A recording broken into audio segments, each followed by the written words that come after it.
Another one-shouldered dress had lingerie touches. It's all a mere walk in the park for the prolific John Galliano, who designs a staggering 12 collections a year. Dior's flagship boutique in Paris is a veritable superstore where customers queue for everything from couture wedding dresses to shoes and fragrances, ever anxious to buy into the image of the house that Galliano has recreated.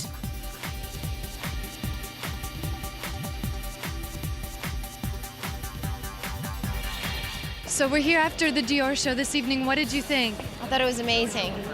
The music, the models, the costumes, the design, it was amazing.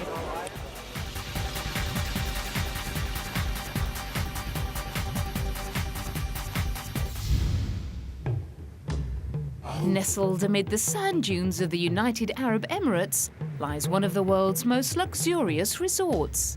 But this one practices tourism with a conscience. Dubai's Al Mahar Resort is classified as one of the leading small hotels in the world. But its real claim to fame is that it's the only desert conservation sanctuary in this arid Gulf region. Furnishings are a blend between modern comfort and authentic Arab antiques. Four-poster beds and overstuffed chaise lounges jostle for space with brass-studded chests beneath the canvas canopy that looks like a tent. Binoculars and easel and oils add a luxurious touch. The resort is designed to reflect a Bedouin camp, albeit a very plush one. Rooms go for $1,200 a night, all-inclusive in the high season. Al Mahar caters to a maximum of 66 visitors, and each of the 30 chalets has its own plunge pool and private garden.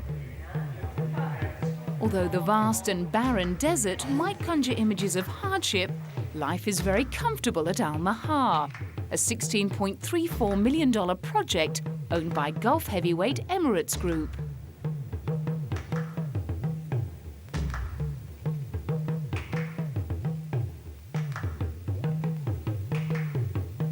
Established in March 2000, Al Mahar is set within a 25 square kilometre reserve that is home to more than 40 species of flora and fauna, including the oryx that is now extinct in the wild.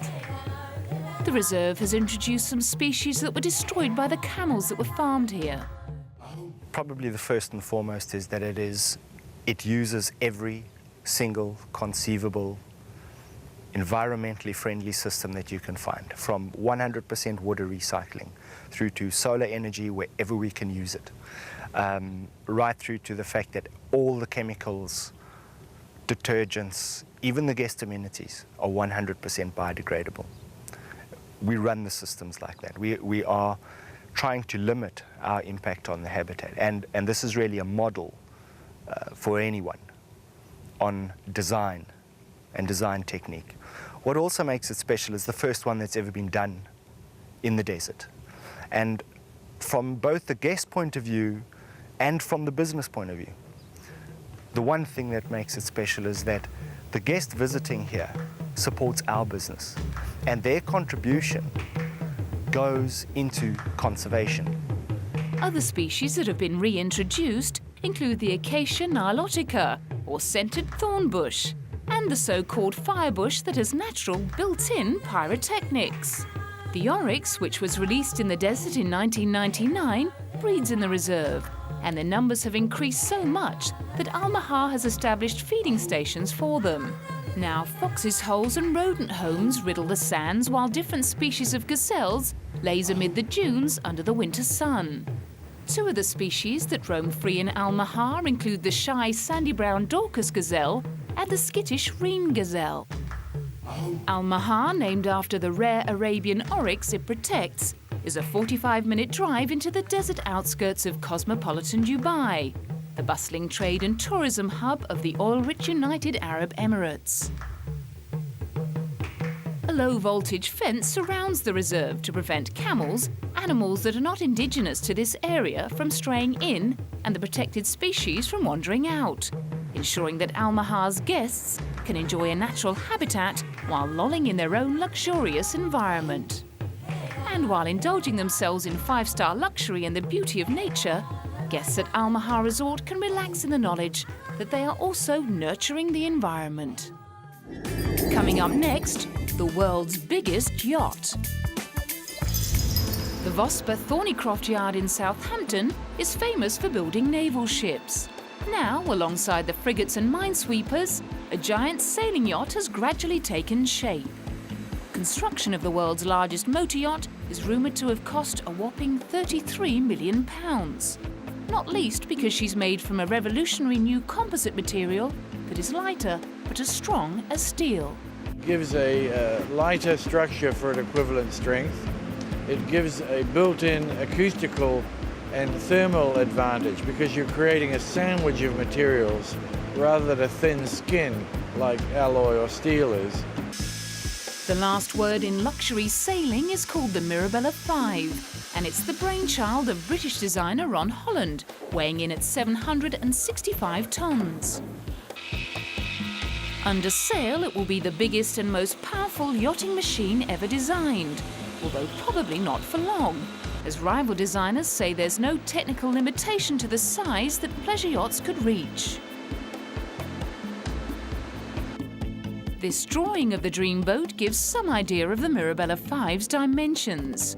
The world's biggest sloop has a hull big enough, wide enough and deep enough to take several London buses. On completion of the 75-metre hull, the yacht will be fitted with a mast more than 90 metres high. The design is outstanding. Its size is going to allow for much greater speed, because on a big boat like this, it's its length that determines its speed. And the way the keel is designed, the bottom is designed, this boat will perform very well upwind as well, which is something most big boats don't do. The Mirabella 5 boasts 6 staterooms, king-size bedrooms, ensuite bathrooms, satellite TV, a cinema, gym and sauna all included, and all serviced by a permanent 12-member crew. We're going to achieve a launch at the end of November. Shortly after that, the vessel will go to Portsmouth and we will step the mast, which means fitting a 90-metre tall mast, a huge structure that we're building at another of our shipyards, and people will then see for themselves the true size of the ship. The ultimate sailing machine may be built for speed, but the yacht is designed mainly for the super-rich to cruise the Caribbean and the Mediterranean. The Mirabella 5 will be hired out for charters. Not surprisingly, when it comes to hiring out a vessel with sailing and rigging proportions never before considered, a working jib of nearly 9,000 feet and a staysail of nearly 3,500 feet, only those with the deepest of pockets need apply. But owner Joe Vittoria is confident of finding plenty of recession-proof billionaires willing and able to find the charter fee of $250,000 a week. There are 490-odd billionaires in dollars in the world, and I only need 20 of them to get my 20 weeks charter.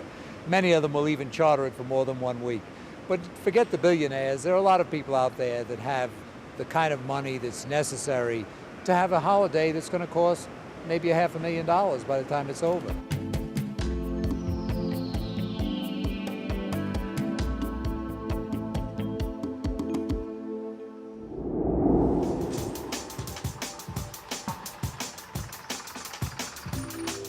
If the real thing is a little rich for your blood, how about a 2.75-metre-long replica of the Titanic, made entirely from the finest Belgian chocolate?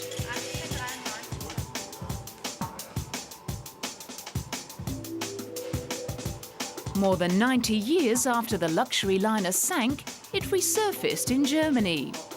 Berlin's traditional chocolate makers, Fassbender and Rausch, known for their extravagant creations, built the ship at a scale of 1 to 100. When the chocolate version of the ill-fated ship was unveiled in Berlin, it was clear the confectioners had considered every single detail: the anchor, the chimneys, and every single one of the ship's portholes. We are known to make buildings out of chocolate, and so far we've always created buildings in Berlin, like the Brandenburg Gate, the Reichstag, or the Church of Remembrance. One day there was a magazine here with pictures and a blueprint of the Titanic. So we asked ourselves whether it would be possible to reconstruct this gigantic ship on a 1 to 100 scale. It took about 1 year, but we succeeded. build the ship, it took a lot of time, great instinct, and lashings of chocolate. And of course, Rausch and his confectioners didn't even forget the rescue boats. Zunächst haben wir uns mit der Statik beschäftigt. We started dealing with the ship's structure and realized that we had to make the ship's bottom 2.75 meters out of solid chocolate. We then added the top, made special molds, and filled those with chocolate. Diese Form dann mit Schokolade gefüllt. At the end, we had about 1,200 single pieces, which then had to be connected, all stuck together with chocolate. The detail on the ship is completely to scale, even down to the ship's propellers, which look metallic, but were made of chocolate and then coated with golden food colouring. Alongside the Titanic, there are enough spectacular items on display in the shop to satisfy even the most voracious chocoholic appetite.